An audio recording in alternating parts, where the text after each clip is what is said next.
Oh, we're live already. Uh-oh, we're live. I was hoping to catch you.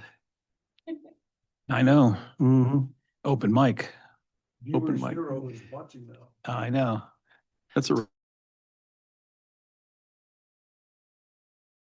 We on now? We're set and ready to go. Okay, welcome buddy to the Board of Directors of the Indian Wells Valley Water District regular board meeting today on Monday, May 11th, 2026. Officially call the meeting to order at 4:30 p.m. And with that, Mr. St. Armand, would you lead us into pledge? Absolutely. Ready? Begin. I pledge allegiance to the flag of the United States of America and to the republic for which it stands, one nation, under God, indivisible, with liberty and justice for all. Thank you. My pleasure. Roll call, please. Roll call, please. President Kaczynski, Present. Vice President St. Amand, Present. Director Ritora, Present. and Director Boyd and Director Griffin are absent. Thank you. Posting of the agenda. The agenda for today's regular board meeting was posted on Thursday, May 7th, 2026. Thank you. Conflict of interest declarations. President Kaczynski, None. Vice President St. Amand, None. Director Ritora. None. Thank you. All right, well, I'll open this up for public questions and comments on the closed session. I don't see anybody in the audience and anybody online, so I think we'll just breeze right through that one. I'll close that. And we'll go ahead and close this, adjourn this open session at, let's say, 4:32, and we'll go into closed session. Thank you.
Thank you.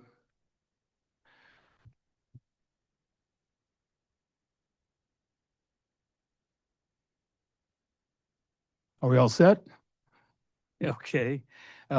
We adjourned the closed session at 6:52, and so I'm going to reopen the open session here at 6:03. So with that, I'll start with public questions and comments. I'm sorry, Jim, do you have any comments first about the closed session? I'm sorry. Sure, yes. The board met with staff, legal counsel on the items in closed session. No action was taken that requires disclosure under the Brown Act. That's all I have. Thank you. So with that, I will go ahead and open for public questions and comments.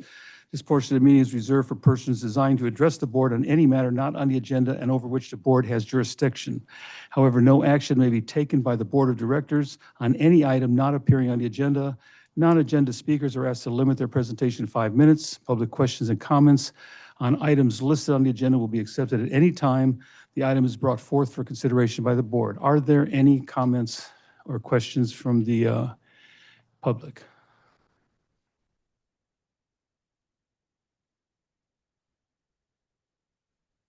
Judy Decker. Hello, Judy. My board, the Eastern Kern County Resource Conservation District, has asked me to ask you if you are going to have anything to say about this proposed data center, considering that the position the state originally took with you regarding the CSD. Jim, do you want to go ahead and answer that for us now, because I know we're not prepared? I don't think that what the district has will have anything to do with Inyo Kern. I think it's fair to say that the district's aware of the data center. We're trying to learn more about it so we can make an educated decision. So we're still trying to educate ourselves as to what the water use, that's our primary concern, is the water impacts. We know there are others, so we're doing our due diligence, and as soon as we have something, I think you'll hear our position on it.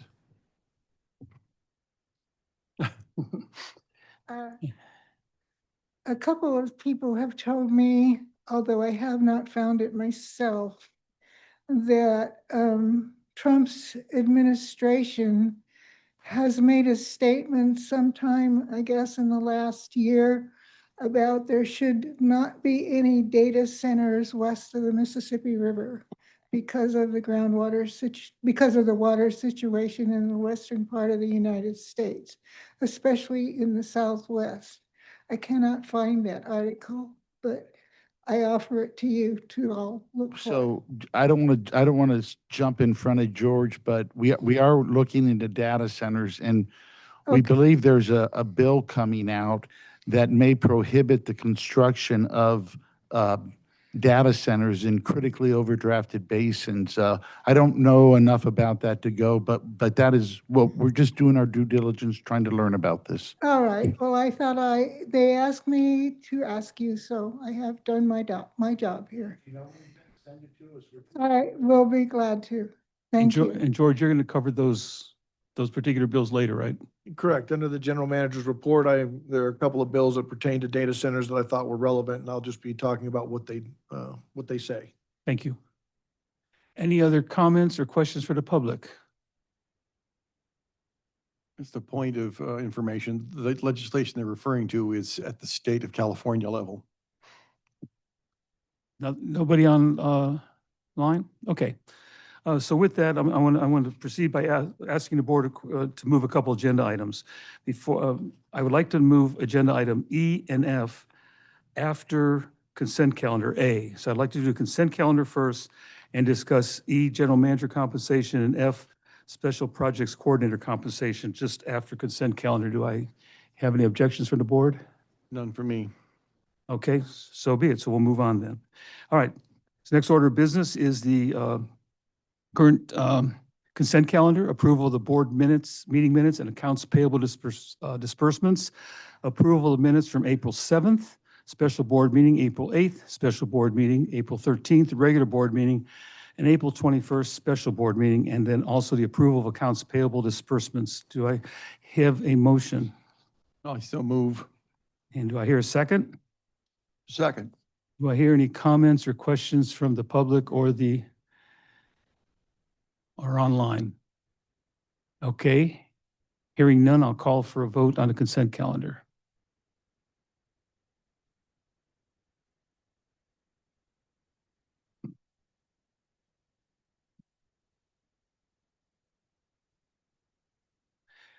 It passes with 3 yeses. Both Director Boyd and Director Griffin are absent. Okay, so with that, we'll move on to item, which is now item E, General Manager Compensation. Jim, can you give us a brief rundown on that? Sure. So I think most people are aware that Renee Marquecho is going to become the general manager effective June 1st. George is going to transition into a special projects coordinator, working on projects as they come up. As a result, the board's been discussing this with Renee and George, and we're about to go ahead and make a motion and see if they're going to approve these contracts. We have to do them in open session because of the Brown Act, and they involve matters of salary and compensation. So these next 2 motions are related to that. For a little background, so they have that going into the motions. That's what I have for now, Mr. President. Okay. Do we have to announce the compensation? Sure. So I would do the motion for the general manager, motion to approve the general manager's contract with Renee Marquecho, a 3-year contract, compensations of $220,000 a year, and the remaining compensation packages pretty much carry over from what she already has as a management employee, as a chief financial officer. That would be a really good motion at this time. Okay, great. Chief Engineer, Jim. Okay. That's what I meant. Yeah, I was hoping you'd say that all so I could just move right on to the questions. But before I go to questions and from the public, I'll go ahead and ask for a motion on the contract for general manager compensation as described by Jim, which was a 3-year contract for $220,000 I a year. so move. Thank you. Do I have a second? Second. All right, hearing that, do I have any comments from the public or the audience? So I do have a question from the public. So go ahead, who's ever online, your name, please.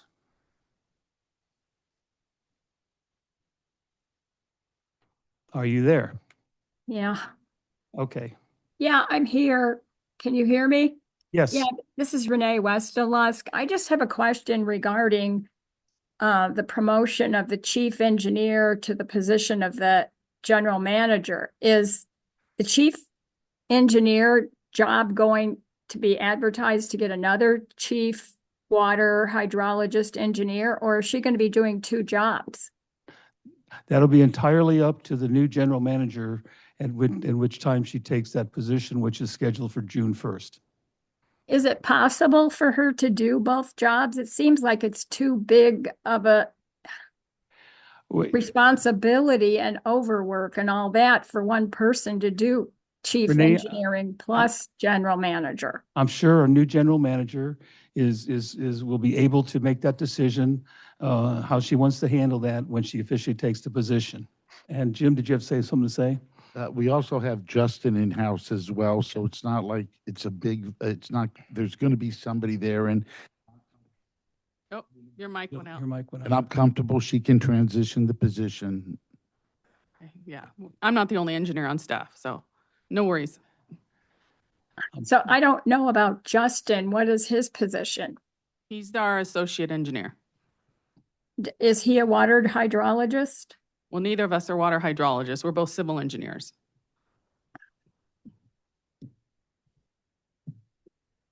Is that it? Are there only 2 engineers then for the district?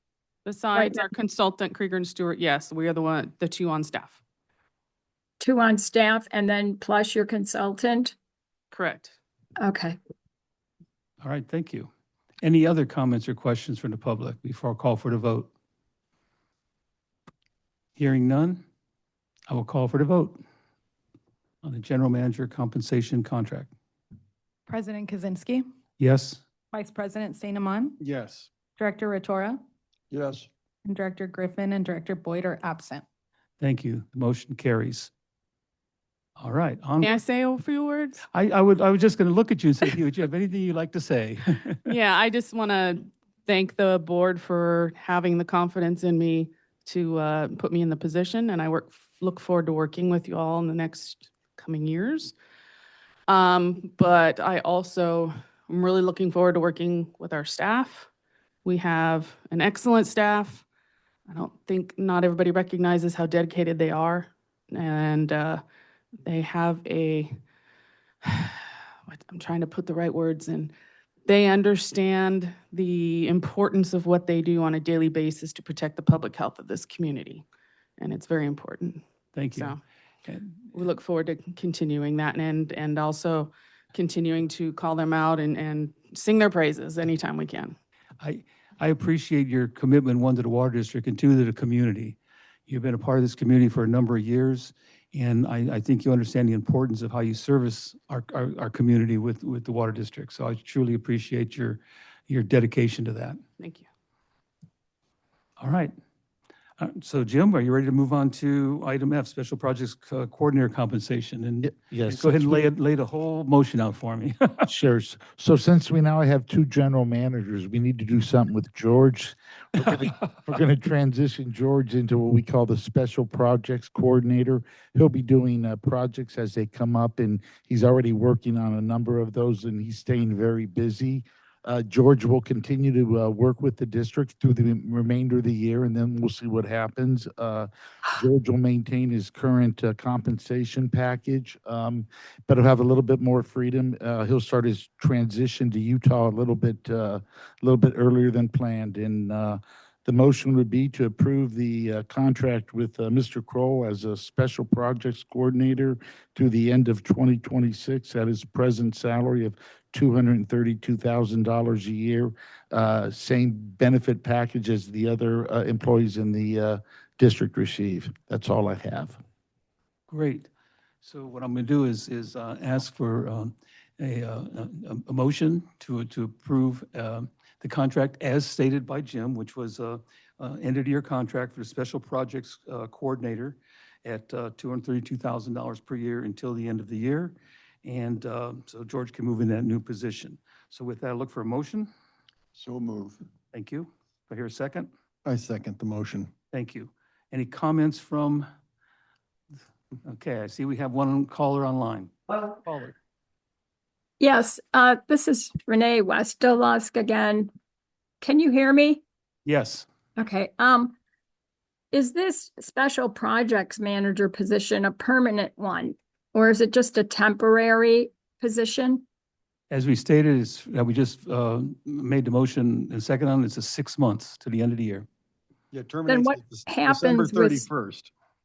What happens with special projects then? He works on special projects. No, I'm talking about after the Oh, position I is see what no you're saying. longer in existence. George is Does- going to actually handle all our special projects in that 6-month period. That's the plan. Go ahead, Jim, you have something to say. We'll reevaluate in December when we get closer to the end of the year. We don't know exactly what's going to happen today with that position. Who's in charge of special projects now before this position is? George, So it was part of the general manager's responsibility to do special projects? it Yeah. was. So Renee, to your previous question, this will help in the transitional period while we move from me as a general manager to Renee as a general manager as well. So it does give us a period of overlap, and it gives me a chance. My real hope is that in these special projects, I can bring in some grant funding to the water district to work on some of the badly needed projects that we have. And I think that's something that takes a lot of focus, and it's difficult to find that time when you're running day-to-day stuff. And we haven't had someone to focus on that as a primary duty, and I'm hoping to do well at it. I've done well at that in the past. Okay, I guess one of my concerns I have is once you leave, then the new general manager is still an engineer, has engineering responsibilities, and they're in that, organizational chart, and then you've got the general manager's responsibilities, and then you got special projects all on one person. Well, I guess if I do a really good job and bring in a lot of money to the district, which would be my goal, I could come back as some sort of consultant to do continual, to write more grant and funding applications and transition away from being an actual district employee to more of a contract employee, something like that could occur. The intention is not for me to continue doing two jobs. We will backfill the chief engineer position. Okay. Okay, Anything- Anything all else? right. Thank you for explaining everything. Thank you. Mike, you have a comment? I came in kind of late, but I'm seeing IT supervisor and tech up here. I just want to put my 2 cents in for the importance of having a good IT guy on your staff and somebody who can keep up, which is actually hard to do these days with all the current developments on all the malware and the web attacks. And I mean, it's been a serious problem, and it's getting worse, it seems, as we go along. And infrastructure districts like this have a lot of infrastructure and things that they can cause problem for are increasingly part of the attacks that's going on. So, I don't know, we may not even want to say how dependent on software your general operations are, and how, if you got a hacker attack and put your computer stuff all under not workable, that you could keep things running and going. I hope we, have it backed up so that we could run the place manually. And some of these things can be so, like the ransomware things you've seen and so forth like that, they could drag out for some time. So you want to be as protected with good staff in these kind of positions as you can be. Thank you, Mike. In fact, we'll be discussing a couple of those things coming up on some new job descriptions, so you'll see that answered. So if there are no more comments or questions, I want to call for a vote on the contract for the Special Projects Coordinator. President Kaczynski, Yes? Vice President St. Amand, Yes. Director Rotora. Yes. Thank you. Okay.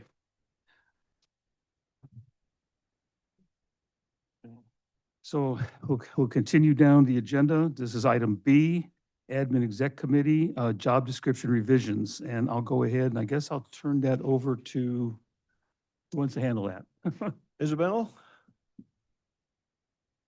All right, so the board had previously approved a title change for IT supervisor. So we are just updating the job description to match that title change. And then we are bringing forward an IT technician job description so that as the IT department grows and hopefully in the future when the district has the funds, we're able to hire and have that job description ready. And then we also have the chief/district engineer job description. So for that one, we're just combining the district engineer and chief engineer job descriptions. Okay, great. I don't have any comments to these. I've seen these. I've gone through them. This is showing that we realize our IT department will need to have some help. Chris cannot do everything, especially in light of some of the things Mike even brought up. And that's why you see that his description, I assume this description for IT supervisor is Chris. And then there will be a position that hopefully in the new budget that we can make room for and get some help in the IT department because it's becoming a really big thing as Mike laid out. And then, of course, I looked at combined the chief/district engineer under one title. So I have no problem with these. Does the board have any questions or comments about them? I do. So Chris is doing an excellent job, and we're trying to be proactive, if I can use the overused term, and make sure that he has all the support necessary to handle what's beginning to look like a, well, even more serious issue. Okay. Mr. Rotora, do you have anything? No, I'm good. Okay. Thank you. So with that, I want to see if there's any comments from the audience or anybody online. I see we have a hand up back there again. Okay, caller. Yes, this is Renee Westerlusk again. I just have a question, regarding, what can I say, ransomware, et cetera, that type of hacking that occurs that can hold entities hostage and then try to blackmail them and all that. Will bringing on this extra IT person help make time to do that type of thing? Can I speak to that? Want me to speak? Yeah, go ahead, George. Why don't you speak to that? Yes. I'll speak to that. I believe we are well prepared in the event of a ransomware attack. We will not talk about details. Chris has done a fine job, but everybody needs a backup, and we do recognize that IT is an extraordinarily critical position, and you need to have time to learn all the systems and the way they work and how they are defended. And so as we move forward in time and we try to find the budget funds necessary to hire a backup for our fantastic IT person, hopefully that will come to pass. But I think we are well prepared. Chris is a unbelievably dedicated and smart guy doing his job. Okay, thank you. Thank you, Renee. Any other comments or questions before? Now, Jim, can I bring all three of these up for a vote simultaneously? As long as you guys approve them all. Yeah, that's what I mean. As long as we approve, it looks like we have. So I'm going to ask for a motion, if I can, to approve the job description for the IT supervisor, for the IT technician, and for the chief/district engineer. So move. I have a second? I'll second it. All right. Are any more comments or questions before I ask for the vote? Hearing none, I'll call for the vote.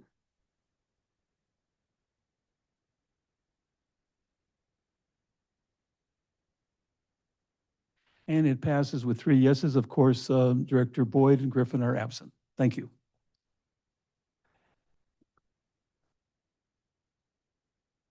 All right, we'll move on to item C on the agenda, comprehensive groundwater adjudication. Jim, anything you would like to report on that? No, I'll go ahead and be brief. The Phase 2 trial on the safe yield commences June 1st. And we're preparing for that, and we'll be ready to go on that. I'll make a related comment, if I may. And I was able to view the GA workshop. And just so everybody's aware, there'll be no comments from the district or any district representatives on the science behind it. That is what the scope of the Phase 2 trial is about, and we'll present our position at that time. As I said, it starts on June 1st. The judge hears cases Monday through Wednesday, and you'll be able to watch it via Zoom. The link will be available, or it might already be available on the district's website if you're so interested in that.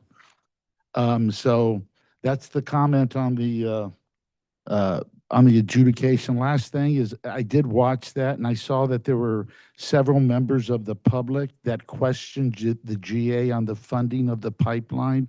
I would encourage you to continue to do that. I believe they said that they were 100% that they had those funds appropriated. Ask them what appropriated really means, and if it means that that money is readily available for them. That's all I have. Thank you. Does the board have anything they'd like to comment on? Stan? All right.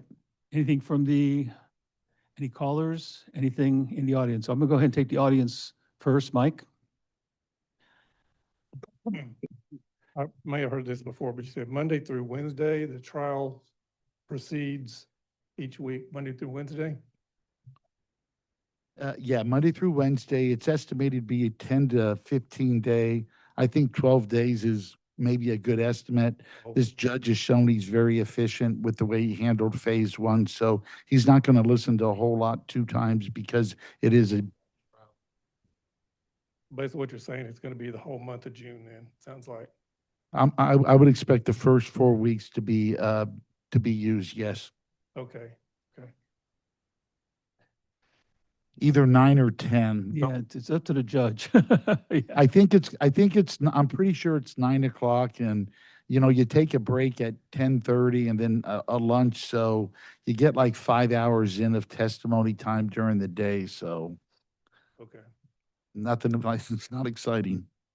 Well, while I'm up here, I just comment, I listened to the recording of the little workshop Jay had and found it, really interesting after all this time, people asking for a more thorough discussion of all this information. All of a sudden, a month away from the phase 2 trial now they're, oh, we want to interface with you. We want to talk to you guys. We want to be, transparent and tell you all this information.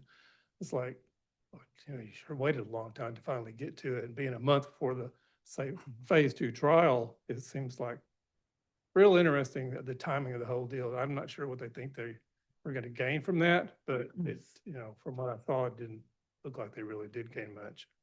Thank you, Mike. Jim, when are the various briefs required to be into the court? I think within like 2 weeks. I don't have the exact date with me, but there will be trial briefs that we filed with the court.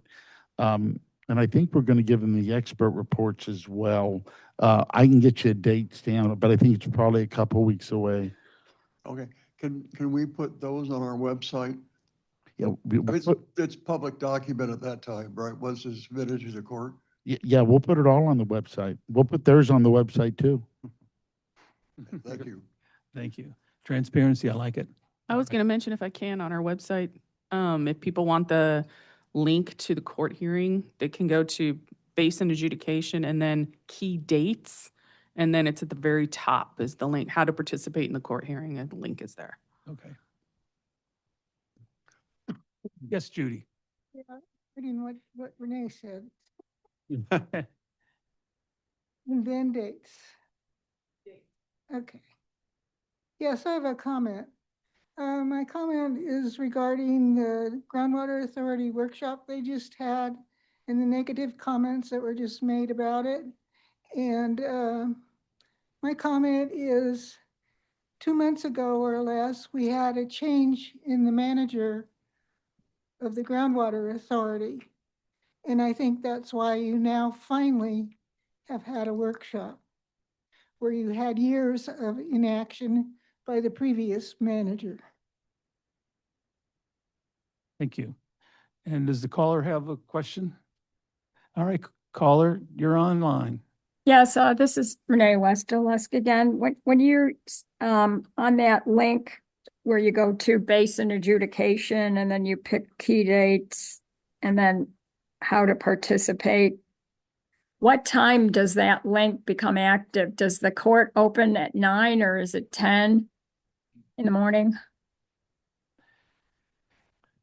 I've tried to watch these before.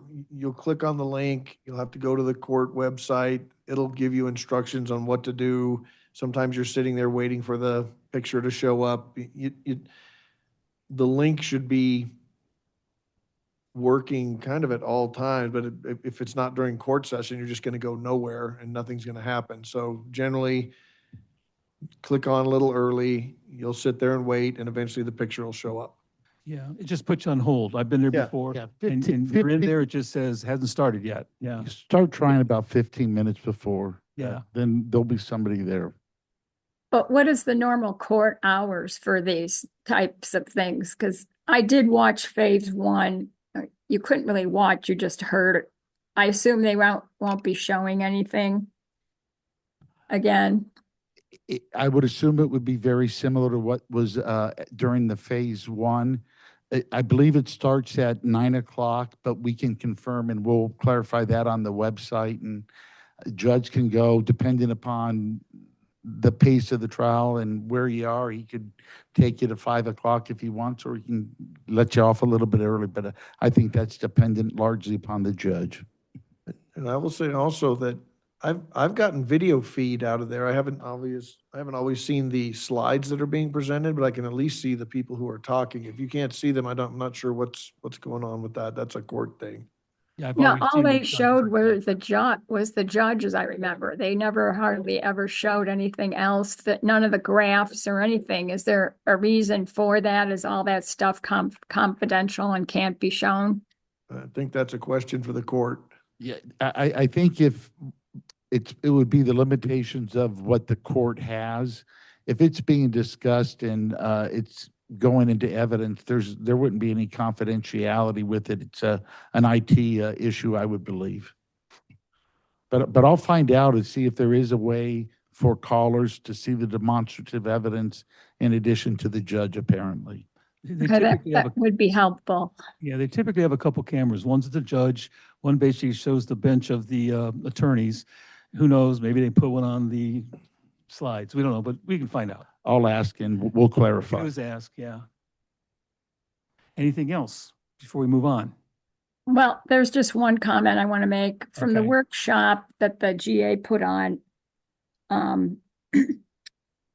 The reason why they gave that there's a discrepancy between the, whatever you want to call it, acre feet and storage between the two entities, the water districts scenario versus the GA, is because under Sigma, the groundwater authority is required to report usable water in the basin that's in storage, not all water, which would include non-usable plus usable. I'm not going to speak to that. It's how do they define usable water? It's potable water. That's my opinion. Economically accessible. Yeah, and But accessible. we're not giving opinions tonight. That's right. No opinion, sorry. No. Okay. No, I know you're not giving an opinion, Yeah. but a lot of people have been questioning that for probably years. And it's because of the requirement that Sigma requires them to report only usable amounts of water that are in storage. Okay. I'm just making that clarification. It's a Sigma requirement. All right, thank you. Okay, I got another caller. Hello, caller. Hello, this is Mike Sanat. I would have guessed it. Yeah. Renee, you're wrong. There's no word in Sigma called usable. I'm looking at the law right now that's at the State Water Board's office. There's 16 references to the words storage, groundwater in storage, and this will interest you. When storage, say, declines, it has to be significant and unreasonable for it to be considered an undesirable result. I'll say that again. It has to be significant and unreasonable for it to be an undesirable result. So, based on that information, storage is storage. The word usable is nowhere in the law. And because the basin has so much groundwater, it's insignificant, the amount of use of water over the sustainable yield. Insignificant. So Renee, I would go back and check the law, or just wait. I'm hanging my hat on the water district and the judge, and we'll see what he says. But this is I think the intent of the law, and we'll find out. Thank you. Thank you, Mike. All right. Can I move on? Okay. It looks like I'm going to move on to Indian Wells Valley Groundwater Authority. So, Dave, do you have anything to report there? I know that you got the agenda in your hand. Anything there that comes to mind that we need to discuss? Well, there was no meeting last month, so there's nothing to report on the meeting, although this Wednesday, May 13th, is the schedule for the next meeting of the Board of Directors of the Groundwater Authority. There's a few items of interest in the agenda, but I'm going to do a little bit more research on them before I can be prepared to talk about them. Yeah, I think I've just seen the agenda too, and we've talked about some particular questions that hopefully you'll ask. We'll know more after the meeting, of course. I will have questions. I'm sure for that you staff. will, and hopefully you get them answered. I hope so. Yes, George, you have anything? I do. I want to ask David, there was a very good turnout, I understand, at the GA's nighttime meeting. Would you object to the GA holding all their meetings at the nighttime so the public could participate? I would not object. I think public participation is absolutely crucial. And you make a good comment there, George, because the one takeaway I had from it, I listened to it and I talked to people there, was the biggest takeaway from that workshop was the fact, the amount of people that showed up because it was held in the evening. That to me really needs to say something. I honestly believe that the GA could have had much more public participation, especially on some controversial issues, if they had had these meetings in the evening. That was my biggest takeaway from the workshop. I agree with you. It'd be nice if they changed your time. Good luck, David. Try to ask that again. I think every board member has asked that of ours that have been up there. I have asked that, and that was not well received. And I didn't think it would be. Do you have any comments about the upcoming meeting or the past? No, I actually think Dave is probably pretty well prepared. Okay, Thank you. good deal. And so we ought to have a decent report next month. About- promises. Yeah, no promises, yeah. All right. Okay, any other comments or questions about the Groundwater Authority?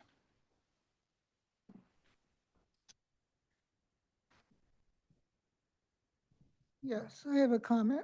Judy Decker.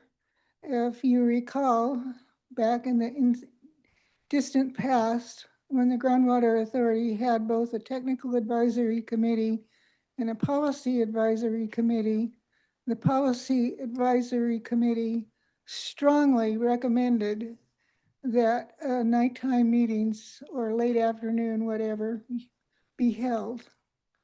And if you recall, part of the policy that the Groundwater Authority Board accepted as their policy was in fact to have workshops. And I don't recall the date when this was accepted. It was sometime, however, around the year of the earthquakes. So we're talking, it's taken 5-6 years to come up to have a workshop meeting.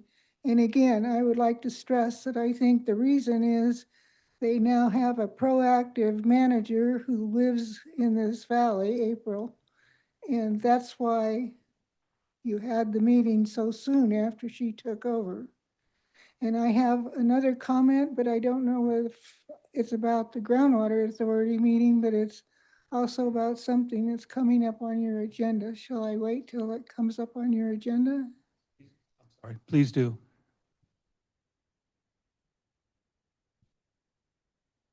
Any other comments before I move on? Okay, Mike? Yeah, Mike Neal, two points here. We'll dwell on this last one that's just come up. Being an engineer over decades, you get to learn how to look at evidence drawn from facts that you can see, or you can at least kind of derive directly. A one-time blip in the performance of the GA as far as being responsive to the public and holding a workshop over all these years, when from the very first, people were saying, don't quit having it at 11 in the morning, have it in the evening so we can be there. That's been totally ignored for all this time. And just because they did it right one time, that doesn't really say a lot to me. It does say a lot, though, over a span of time as to the general attitude of the board as an entity and its attitude toward the public, which has said to me forever, and I eventually got to where I just didn't bother going to the meetings, saw no point. When you have a board that's sitting there conducting itself like it could care less about public participation. And this is conjointly a factor of having a board where people are not elected to that board. They're appointed. It appointed itself in the early days, and I objected strongly to every board that was involved in it. But, you know, they're going to go ahead, plowing ahead with the JPA. And that tells me, you know, if you wanted to really dig into it, you'd probably look at the attitude of every JPA committee across the state, and you probably find the same lack of responsiveness to the public. And the GA has been that way, and personally, I don't look for it to really change. Oh, one other thing almost forgot.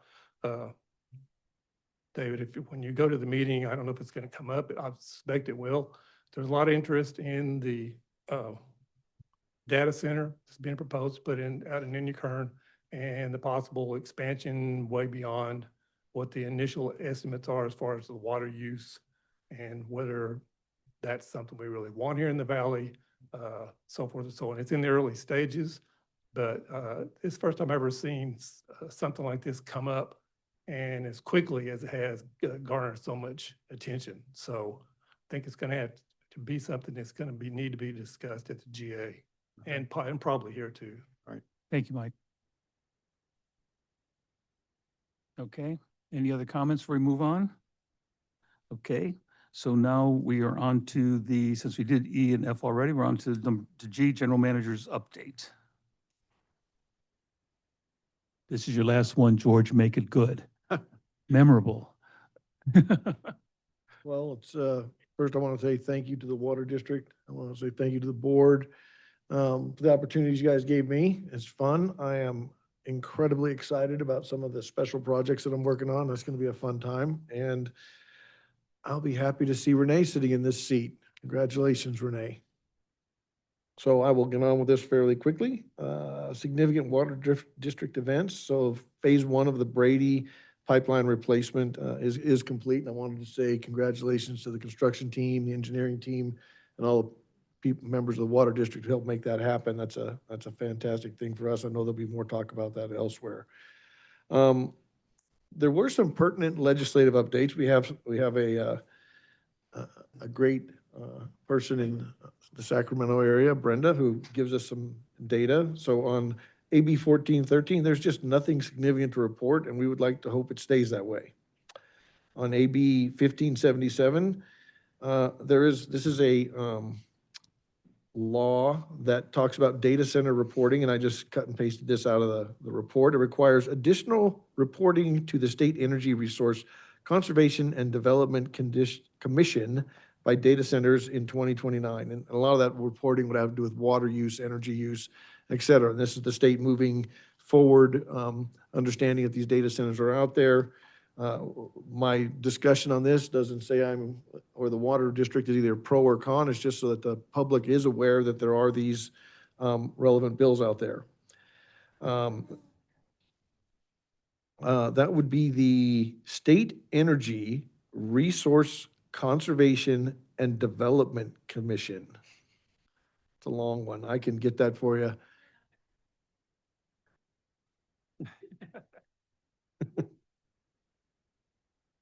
Okay, I'll send it to you. Okay, there's another one, AB 20, what's that? Yeah. Okay, so AB 2026 is water diversion groundwater recharge permit. It changes the existing law so that the diversion of what they call flood flows into groundwater recharge does not require permits, so long this is identified in a local plan. So should we have a major rain event that were to cause floodwaters to come down, as has happened in the past, and threaten the Navy base, if there were the ability to capture that water and divert it and get it to percolate into our basin, it lessens the bureaucratic obstacles in the way of making that happen. So that's I don't think we have a opinion by the board on that, but as my outgoing general manager statement, the more water we can capture from things like stormwater, the better.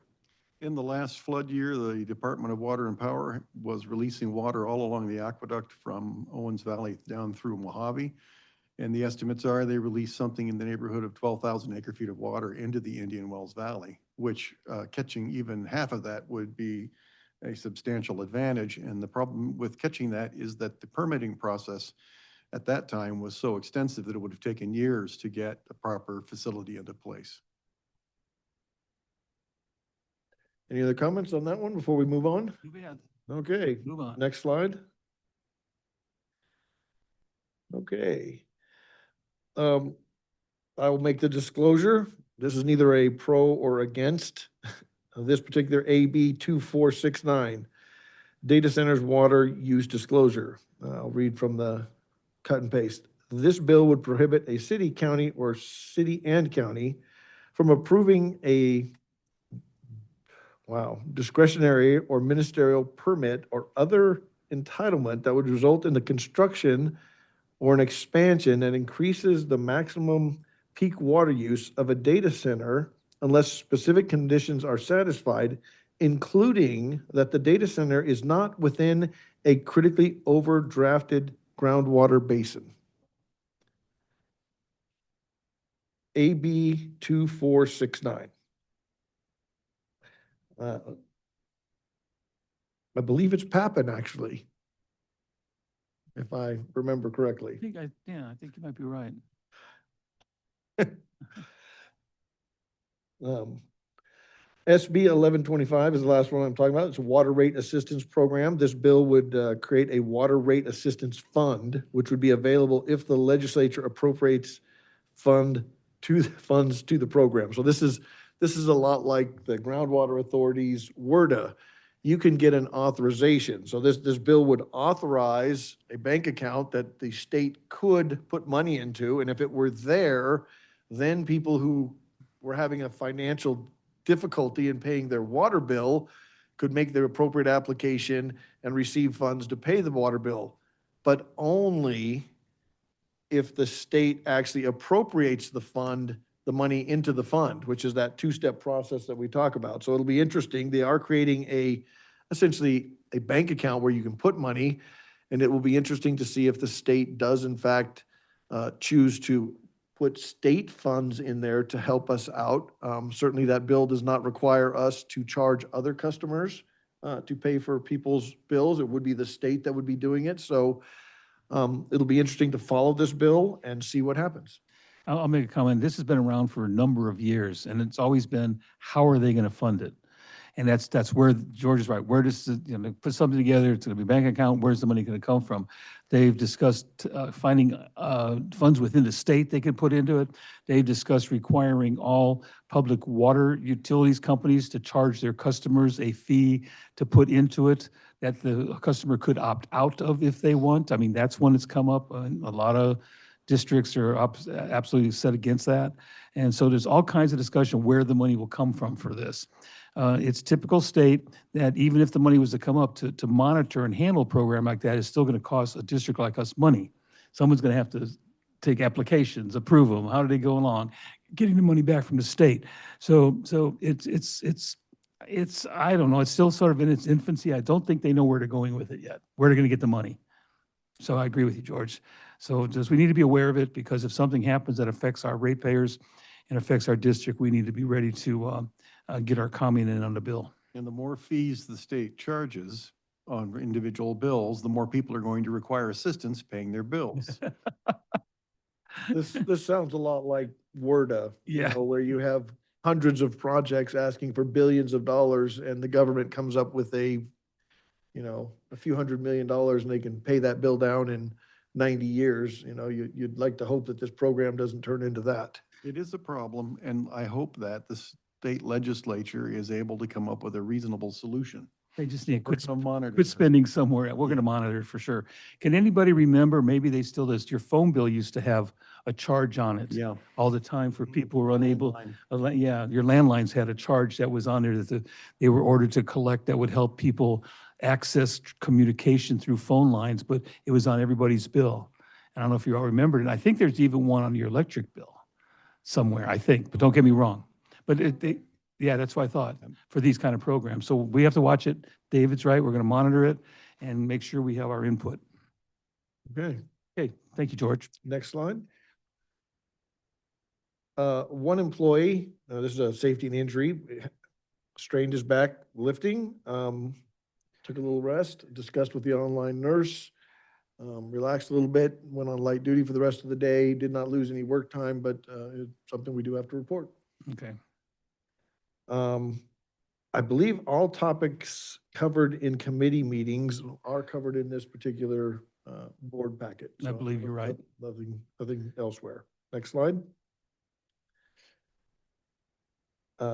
Nothing significant to report in public outreach. We're all aware of, what's going on in Facebook and what's going on in, well, most people would be aware of what's going on in Facebook and some of the groups that have formed and the various meetings going on, but nothing specific to the water district. There are some conferences and meetings coming up, May 5 to 7, Aqua Spring Conference, Sacramento. That was last week. I should have taken that one off. Boy, a little bit behind on that. Did we one. miss that one? Oh, darn. Yeah, so, okay.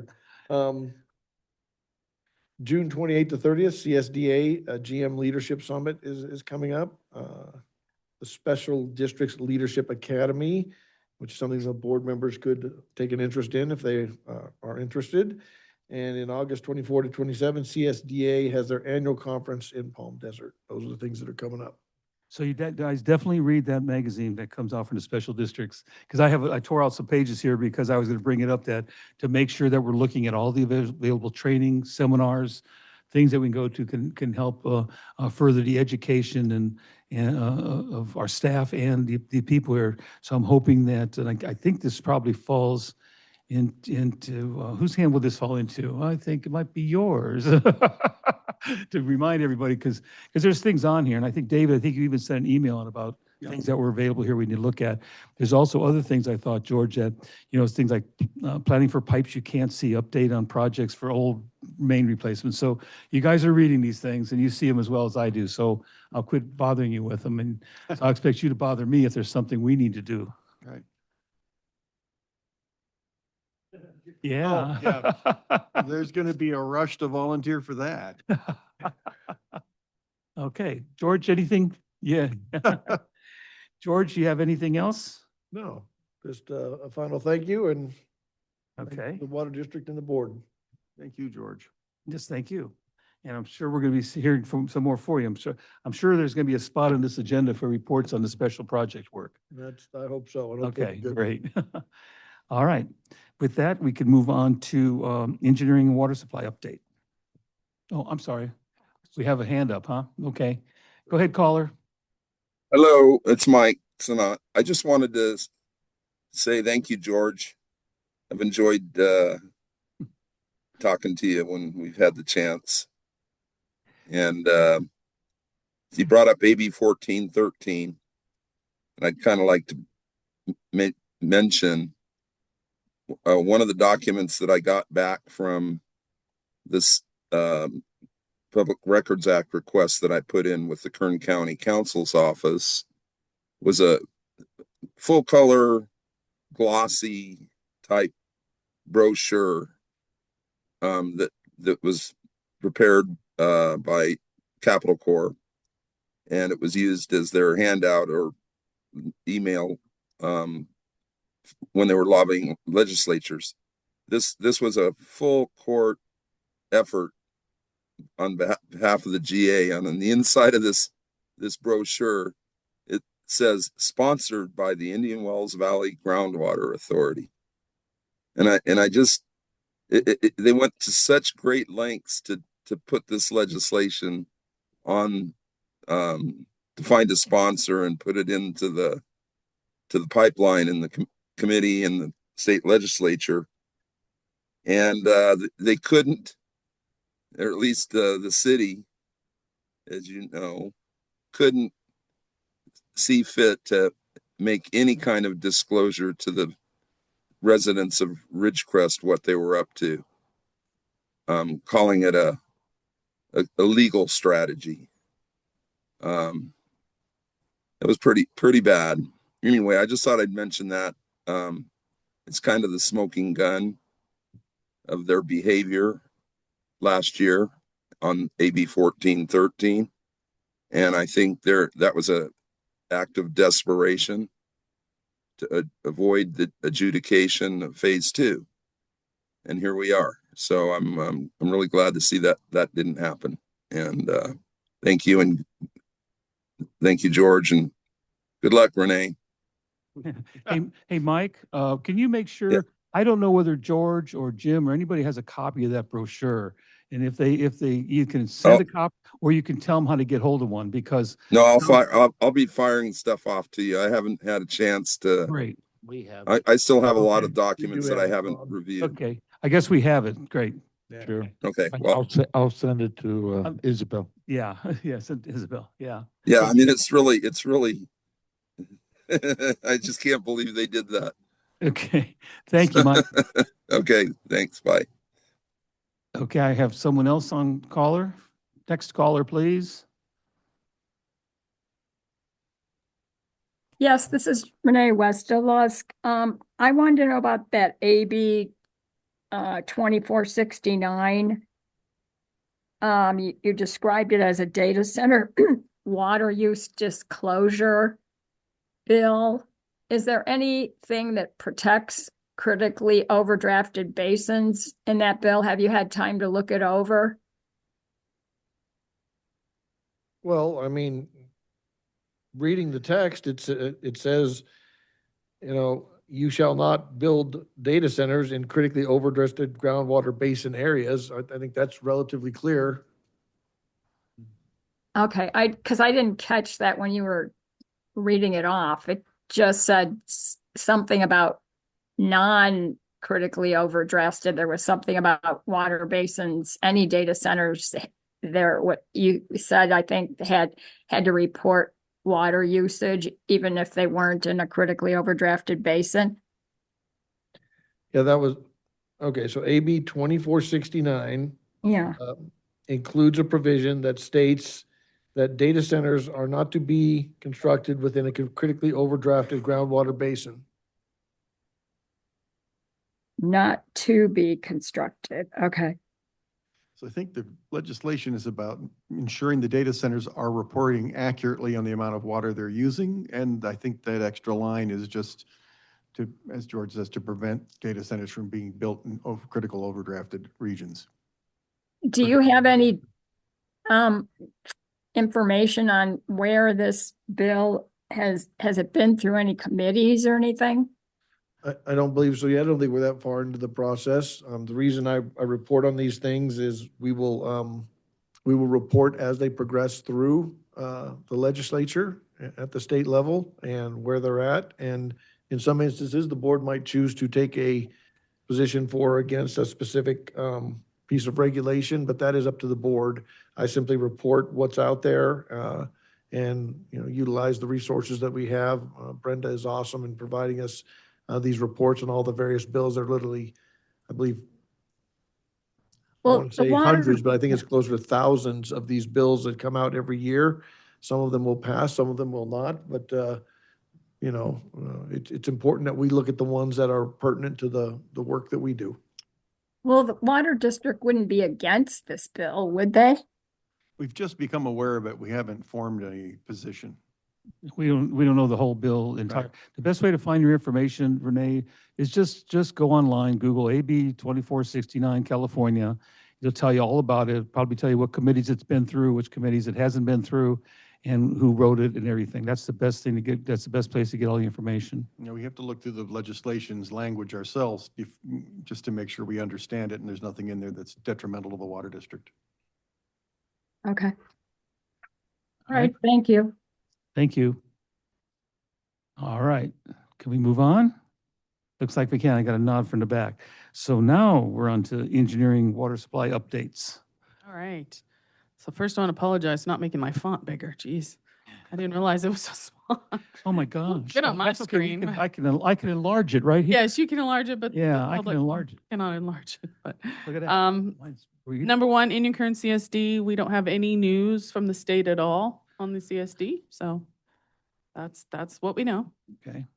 Rademacher Way / Gordon Street, this would be phase 2. The right-of-way specialists that was hired by the Groundwater Authority are still working on getting the remaining couple of easements out there. We had a discussion today with them regarding that and Stark Street, so I'll get to that when I get to Stark Street. Dune 3 Mutual Water Company, that project is out to bid. We have a pre-bid job walk scheduled for this Wednesday. and bid opening scheduled for June 3rd. We hope to award that at the June 8th board meeting. If not, it may have to be at the special one we have discussing the budget, if we can't get all that together for the June 8th meeting. Are there any concerns about the timeline on, let's see, Redemacher and it's Stark Street, right? Those are the ones that the GA is coming from their consolidation funding? There are concerns, yes. There We are need to get those easements. Okay, Otherwise, we may have to look for other pots of money in order to get those done. okay. Stark Street, we just reviewed our initial alignment with Krieger and Stewart late last week. And Justin and I had a meeting today with the GA and their consultant to talk about the needed easements based on that alignment. So they're gonna be moving forward. We're gonna be sending them all the parcel numbers and such that where we need the easements. And I know that the GA has been in touch with Self-Help Enterprises, which has been hauling water to Stark Street. They're gonna be sending a letter out to all the Stark Street residents, letting them know, I don't have a date, I don't know when it's gonna be, like, to let them know that service is gonna be ending and that they're gonna be consolidating. And then the GA is also gonna be sending a letter, letting them know that consolidation is coming and that they might be contacted by their right-of-way firm, which I wanna say is Hamner and Jewell. And that they would be expecting, paperwork from them. Okay, So that's where we're at. okay. Any comments or questions for Renee? No.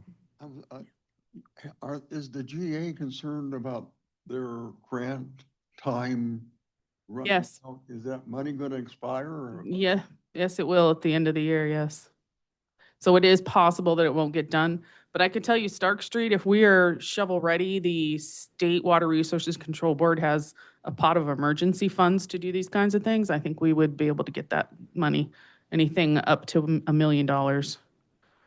Because they're the ones that are paying for the hauled water, and they do not want to continue paying for the hauled water. Gotcha. I think we have someone, I'm sorry, go ahead, Curiosity George. on that. Doesn't doesn't the state have the option to extend those funds a couple of months? And I know they made the request and were denied, but I believe if they were, knee deep in shoveling in the middle of December, I don't think the state would stop the project. Yeah, I don't think so either, but yeah. But that's Can't speak for the speculation. GA. Wish you were right, but you never know in this state. All right, do we have a caller?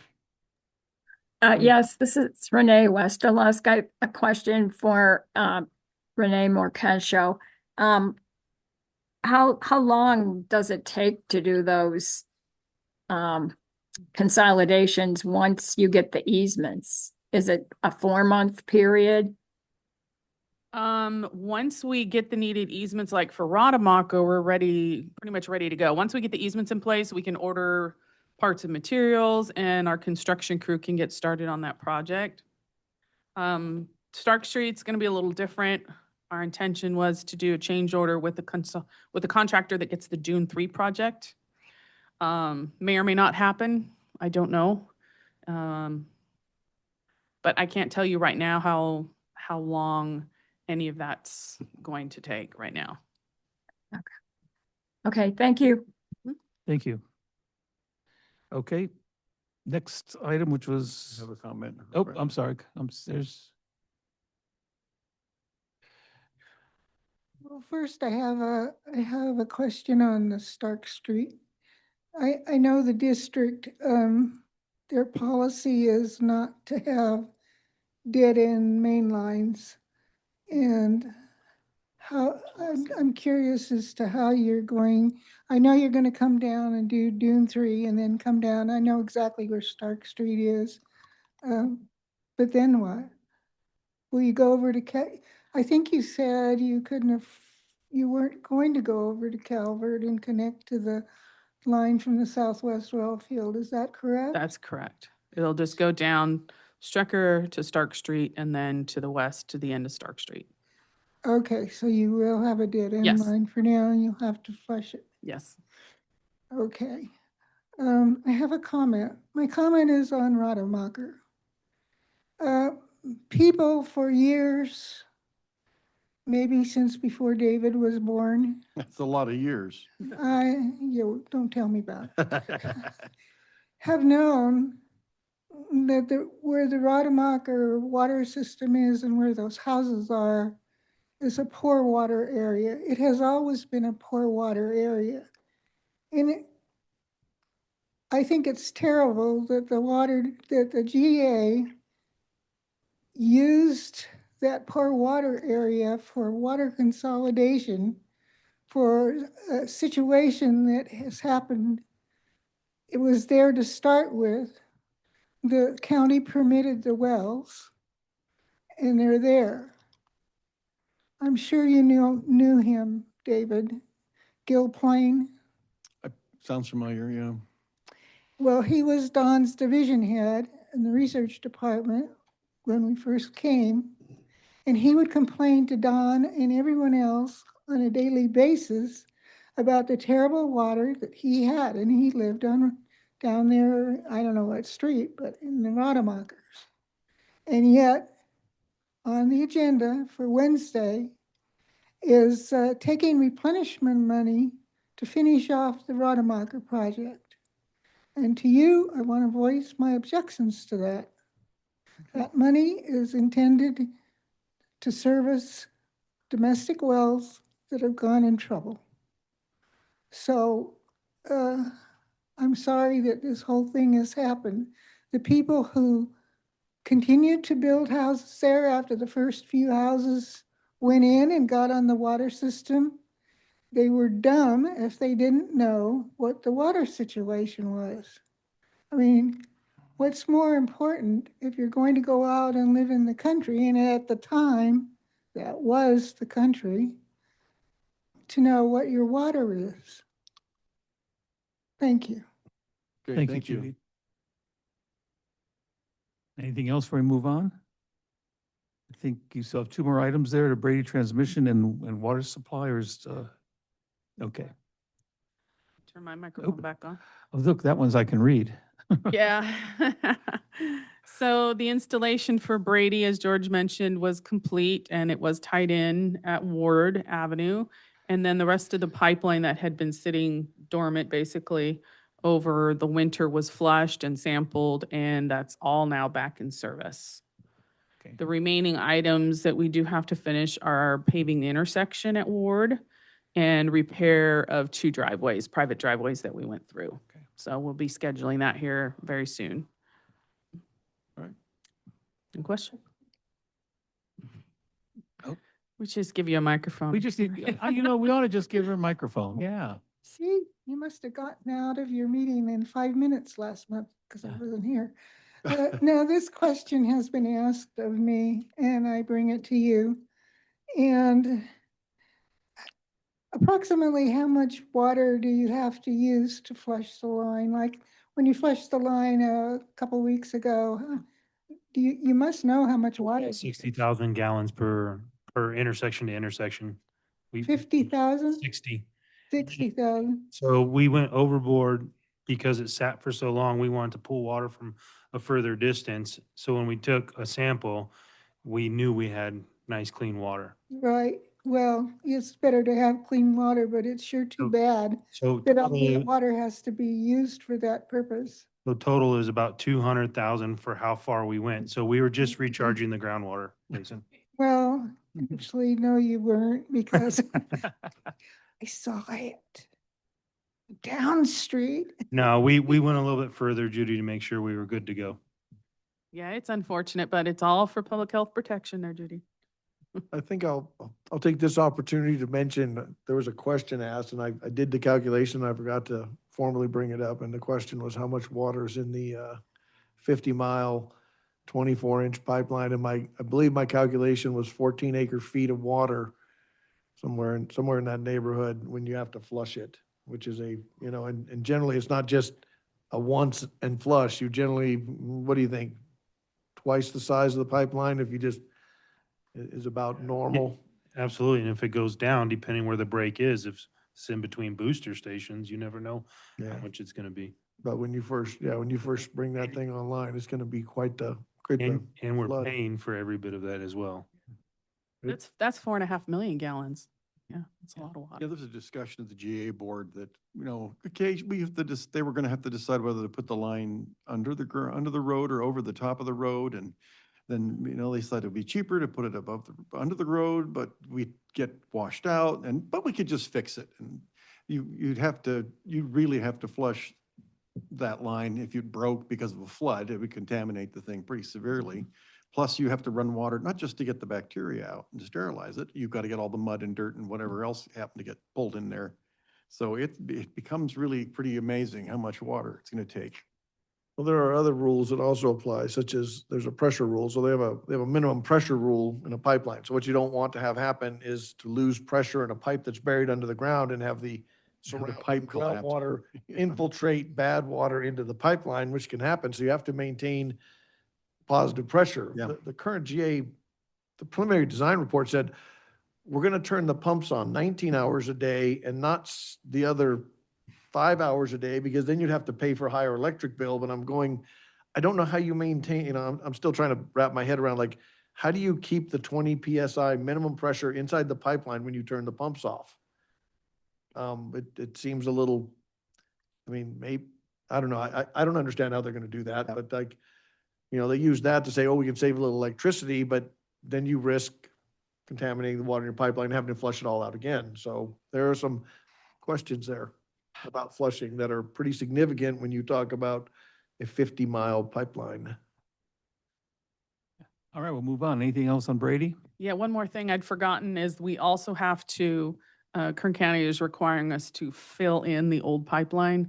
So we'll be shooting in some Mud. concrete. Yeah, Okay. 3/4 sack concrete. All right. Oh, yes, 1 sack, I'm sorry, 1 sack concrete. Okay. All right. Water supply. All right. Oh, Oh, another. still have another caller. Thank you. Go ahead, caller. Yes, this is Renee Westerlusk. When you said that you have to fill in the old pipeline, that's the old part of the Brady line that had to be replaced? Yes. Okay, what about the one that was the Northwest transmission line? that Did was you have to fill in? That was removed. Oh, you just removed, was there indentation or did the new pipeline go where the old one was? The new one went where the old one was. Okay, so then you didn't have to do any fill in. No. Okay, so the Brady line, you moved the line a little bit? Yeah. Oh, okay. All right, thank you. All right. Anything else? We move on? Onward. All right, water supply. They are prepping arsenic plant number 2 to be ready this week now that the Brady line is back in service. So they're going to be sampling tomorrow, and then they'll probably run it a little bit this week to make sure everything's going well. They're also working on bringing the coolers online at the well sites and stuff, so that everything is kept cool during the summer hot months. We've been looking at I put weed abatement. It's supposed to be weed abatement at our solar sites, which has become quite an issue. So we've been getting quotes from companies that can do weed abatement. We probably don't have the funds to start doing that this year, but we'll be looking at that in the future. Maybe we could do it in-house, or it might be cheaper to contract it out. We'll see. I think we have some people locally that will do that. Yeah, I mean, maybe so. We'll see when you go few.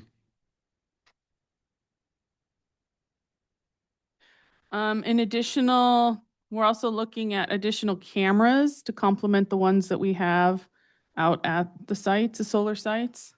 Given the theft that we had at well 31, we have now, I shouldn't say, but we've changed the way our cameras are out there. And so we want to get some additional ones to make sure we have the most coverage as possible. And our staff is continuing to follow up with the Kern County Sheriff almost on a daily basis, asking for updates on what's going on. So we did not get an update from them today that I'm aware of. I have a quick question about the solar fields. I understand that some motorcyclists cut the fence at one a little bit back. One of the Just solar for access stuff. the fence, Just for just access. for access. Was it a well site? Oh, well 30. Was it the outside fence, like the field fencing? Oh, yes. The field fencing is always an issue because our well sites are different. They're chain linked. Is that The- the same well site that are the person or persons who stole the wire? No? That different was well location? 30, right? Okay. Yeah. Well 31 was where they stole the wire, well 30. Yeah, well 30 is just a problem. People like to walk through there. We had somebody coming through there this last weekend who thought they could get through the whole site, but yeah. Alright. But I do appreciate the cameras. I think that what I'm learning about them is how much you can see, Mm-hmm. how defined everything could be. And So I know that They you, zoom right in on you. they zoom right in. And I know at this one particular well 31 is, I think Chris happened to be here. Yep. So he was able to actually track when they left and where they went. Yep. So beware out there. We got eyes. We're watching. Yep. So Mhm. if you're calling them once a day at the sheriff's department isn't making any progress, feel free to call them twice a day and once on the weekends. Okay, anything else before we move on? No, sir. Okay, so we're on to financial. Get ready with your calendars. Ooh, okay. I added acre feet on there. So Oh, it makes it- yes. Makes it look messy, but now you. Oh, can thank you, see thank you, thank you. HCF versus acre feet. You guys have taught me to think in acre feet. It's your fault. So you see, for April, we're actually up compared to the previous year in consumption for the month. Still overall for the year, we're a little bit down, about 80,000 HCF or about 200 acre feet. Yeah. I got it. So. It's less than. But the problem is you bill in HCF and I'm an engineer, I think in acre feet. Yeah, we bill in HCF. Yeah. So you can see overall, we're a little bit down year over year, So this is through April. So this fiscal still has 2 months. 2 months, May and June. Yep. Okay. Yep. Okay. Any questions? No, I like this. Good information. Yeah. I'll remove some decimal point after numbers on the next round. Continual improvement, continuous improvement. Okay. Yeah, you can round these if you like. I will round. Sorry, Don taught me to go. Don. I know. Okay. Down to the Okay. ounce. All right. Okay. I got no questions or comments. Anybody? No. All right. Through April 2026, our revenues are at 15,125,000, which is about 500,000 below budget. Most of that can be attributed to anticipated grant revenue coming in for some of our capital projects. The capital projects haven't happened, so the revenue hasn't come in yet. Okay. Expenditures, sorry. Was there No, something? no, go ahead. Okay. No, I just- Expenditures today at 14.5 million, which is 1.1 million below budget. So we're keeping track of that, and trying to stay frugal. Our net to date, 612,000 positive, which is 682,000 better than we anticipated being at this point in time. So we're doing well on the revenues to expenditures account. Great. Capital expenditures, we've spent 2.1 million, and of that, 1.6 million is funded either by bonds or grant funding. You can see, total paid in groundwater authority extraction fee of 3,780,000. And replenishment fee paid to date, 15,807,000. Wow. How many years we've been paying this now? We started in 21, right? Four, 2021. yeah, We're this preaching is the the 5th year. We're in the 5th year. 5th year. Okay. Yeah, all right. No. Okay. Water smart leaks sent out was about 1,118, and our lockoffs have gone down a little. We were down to 60 lockoffs in April. I really appreciate Water Smart.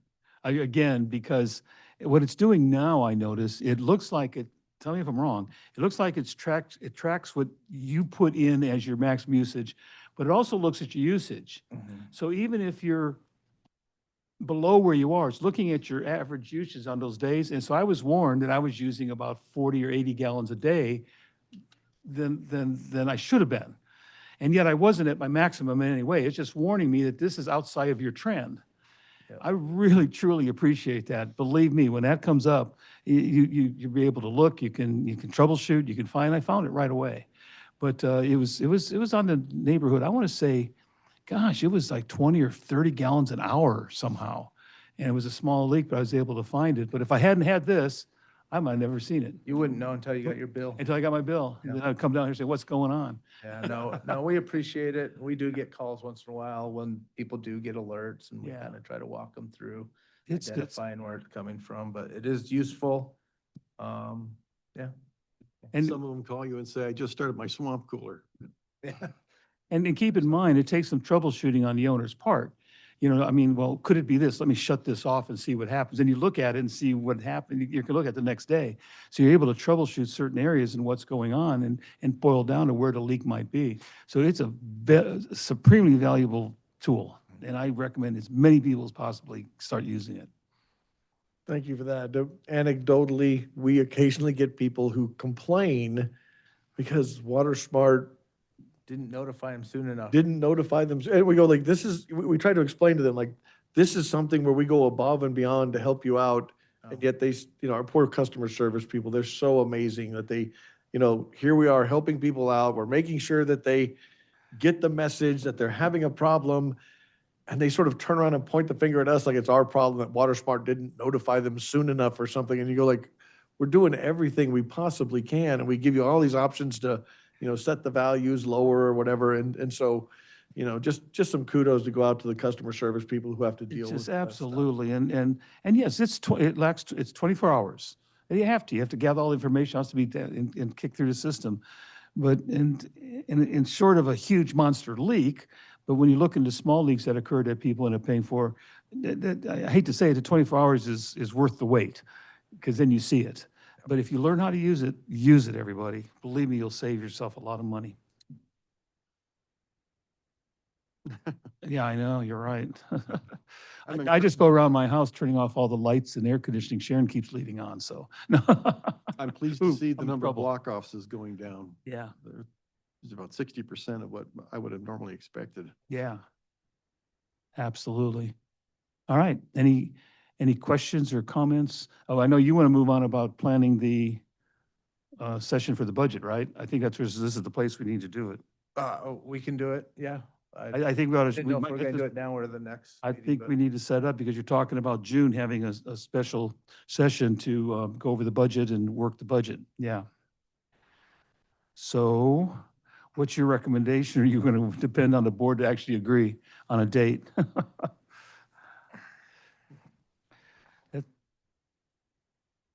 Yeah, well, I'm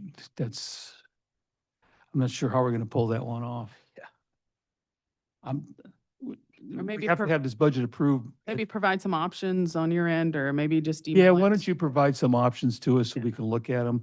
You have to keep in mind with all the regular committee meetings we have and the board meeting and the court hearings that are taking place, you're looking at probably some kind of a Thursday or Friday type meeting for sure, in my opinion. And you have to have it done by when, Ty?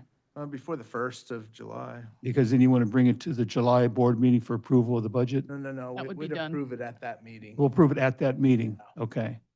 So are you going to have something ready for the finance committee? Right, And so we'd introduce it in the finance committee, okay. and then sometime after that, probably after the board meeting, would schedule another Okay. budget. So we can schedule it, okay, and you'll have the options by that board meeting. It's in Okay, the- That way you have a week and a half, 2 weeks to go over. okay, great. I'm the week of the 21st, I'm available.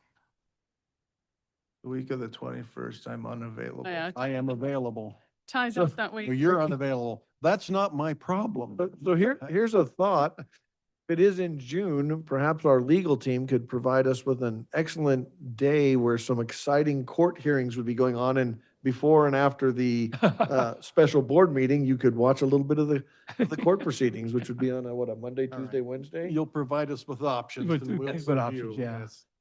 Options, Okay. yeah, probably Thursdays, because you won't have court on those. days. Yeah, Yeah, it's going to be The Thursday. We may be looking at the very end of June. We'll see. Okay, Yeah. Okay, we'll I- get you something. it's fine with me.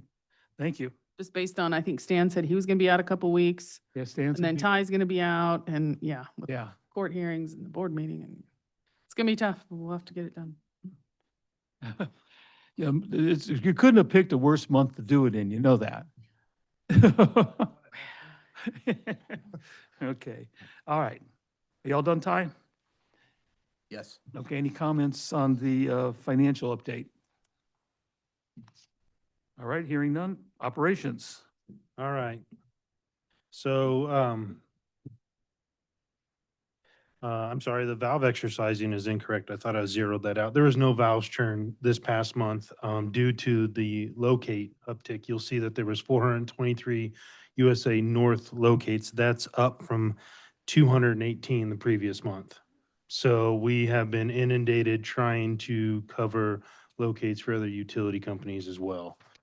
There's a lot going on as far as boring again, and PG&E is. Yeah, I see a lot of markings on roads, all kinds of places Yeah. up and down, yeah. PG&E is kind of away from everything that we have, but we still have to respond to it. But a lot of boring is taking place again. So that requires some time marking the utility as well. So that's what the focus was covering. So sorry about not Yeah. erasing the 15. 3 USA South locates. So not many there. We did get some no des flushing on the dead end lines. That brings us up to just under 10 million gallons year to date. And for clarification, that's 10 million gallons of water processed and put back Saved. in the save. Yes, put back in the only little bit we lose is when we pull off the hoses from hydrant to hydrant, so Okay. not much Okay. water loss at all. After hours call, about the same as last month at 15, we had 7 customer assist, 8 lateral repairs on standby. For the total month, we did 19 lateral replacements and then 19 repairs and 18 replacements. So we've been in a couple cul-de-sacs recently. So sorry about the inconvenience shutting down cul-de-sacs when we're in there replacing services, but you have a new water service lateral. We've been doing some hydrant repairs and replacements. Good night, We did Judy. one this Thank you. past month. We had to install a valve and then repair another one. So that was in prep to repair a main line right down here on Warner and Ridgecrest Boulevard. We had to, there was an old steel section Okay. that was about buried under about 3.5 yards of concrete. The gentleman spent a day with a 90-pound jackhammer busting out concrete so we could rip out an old steel section. Where and was put this in again? Right here on Warner and Ridgecrest Boulevard. Okay, yeah. So we hopefully will be wrapping that up this week as well. We have to sample that new little section of main right there and flush it. So that was it for the month besides the construction crew that has reported on Brady as well. And we've been working on getting prepped for Felspar for future projects. We will be heading to Felspar. We will be raising about 60 valves right now. So in that time frame as well, we'll be jumping over and finishing up a little bit on Mahan before the city jumps over there and I starts. see they've announced they're going to start that soon. Hopefully the end of this month. It will Yeah. be phase 1. So we are out of the way on phase 1. That's my short route, David. I'm gonna have to find another way now. Yeah. Well, Yes. I use it all the So, time. And we will also be working behind the new Albertsons and a few cul-de-sacs over there. They're going to be repaving some streets. So we'll be heading that way as well. Okay. So we are prepping. Right now, we're getting a count and we'll be ripping out valves and replacing water service laterals in that neighborhood as well. So the city works well with you on letting you know when they're gonna be tearing roads. up Yeah, and we have a things. really good relationship with the city. 3 members I'm constantly in contact with there. We update each other. Great. So we've been working well with them.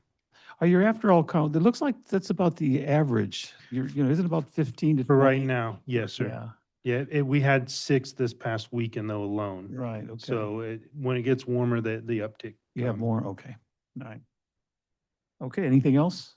No. Any questions or comments? I see I have a hand up on the audience, but anything here? Okay, caller? Go ahead.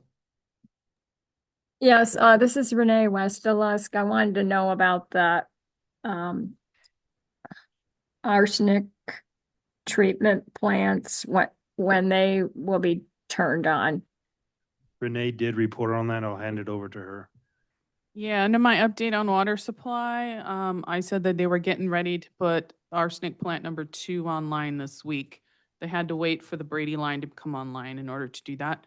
I don't believe they're going to put the other arsenic plant online this year. We'll see. Okay. Okay. Any other comments, any questions before we move on?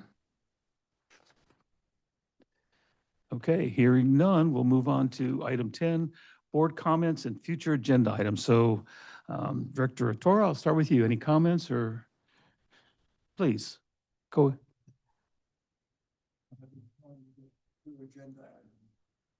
On the agenda. Your microphone. There we go. For 3 months, I've been trying to get 2 agenda items on the agenda. And I'm gonna start taking it personal pretty soon. The first one has to do with the county and them not complying with the JPA or the bylaws. They're supposed to be providing a president for the GA, and they're supposed to be providing a attorney, and it's costing us money. And I think we need to write a letter to the county telling them to either start complying or remove themselves from the GA. So I'd like to have a discussion in front of the public to see whether or not we're gonna do that. In terms of costing money, you mean because the GA pays the city attorney Yes, while they're up there chairing? yes. Okay, I see that, yes. And the second one is I'd like to see the water district sponsor an initiative to stop paying the replenishment fee and have it go on the, what is it, November election. Okay, My feeling is that the public is getting really tired of paying almost $3 billion a year for the replenishment fee that we're getting absolutely nothing out of. So it's time we stopped all of this foolishness and get on with it. And the initiative process is very straightforward, very flexible, and I think we need to use it. It's time we. I think the cost is only $25,000, I think, to get it on an initiative, I think. I Yeah. don't know what it is. It's minimal. Yeah. Anyway, David, do you have a comment? I noticed before I go to Jim. Right. I'd like to, first of all, congratulate Renee on her selection as general manager. I look forward to working with you. I know you're going to do a wonderful job. And I want to say farewell to George as you transition to your life in Utah. And we'll miss you, and we wish you all the best. Thank you, sir. Jim, did you have any comments about Stan's request? No, I was only going to mention that we've looked into the initiative issue before, so we can pull that out, Stan, and I know we've looked at it. I just don't know what it says off the top of my head. I would definitely like to discuss this more before we move on in light of the hearings that are coming up and how that impacts everything around it, because I think all that rolls in together, in my opinion. So I don't know when we want to do that, but I agree with Stan. I think he deserves an answer, whether we're going to move ahead or not move ahead, or what the board would like to do. But I think that that's something maybe we can have a discussion on from the legal aspect of it in the next closed session if we can. Okay. Great. Okay, with that, I'll go with my comments. Renee, congratulations. I've already said how much I'm looking forward to working for you, and I've seen your commitment, like I said, to the community and to this district. I'm sorry. I said working for her. Oh, am I working for you? Oh, okay. And it's getting late. Okay. Working with you. That's what I'm looking for. Yeah. And George, I would miss you. Maybe we'll all just come up to Utah sometimes, and because your whole thing, the whole clan's going to be up there, right? That's correct. The whole clan will be there, but we're going to have some projects for sure. There's things that we want to try to get done. And I'm sure that it's not just going to come from the board. I'm sure Renee and Jim are going to have things that we want to put you to work on. So you're going to be busy. Yeah, so I can say I look forward to working for Renee. Yeah, that's right. You can. I can't. Yeah, there we go. Stay in your place. Exactly. But I truly appreciate. I look forward to what's going to be happening in the coming months. And I'm going to again thank the staff and Ty. I know you put a lot of work into the budget. I'm hopefully we're gonna see things start to look a bit rosier as we move down the line, get through this adjudication. Yeah, that's what you want me to hear me say. And so with that, if there's no Can one. we say one thing? Yes, you may. Yes, I think I speak for all of the management here. We want to thank George for his years here at the district. I think he's been an awesome mentor. And he's done a good job of pointing out the strengths that we have in our staff here and continuing to encourage the staff to, be more educated, to, keep looking for moving up in the company. And I think that's a great thing we want to continue here at the district. Thank you for that. Thank you very much. Anything else from anybody? Oh, thank you all. Okay. Thank you, Renee. Those are kind words. All right. Hearing none, I'll go, the date of the next meeting is June 8th. And so I'll adjourn this meeting at 7:38 PM. Thank you.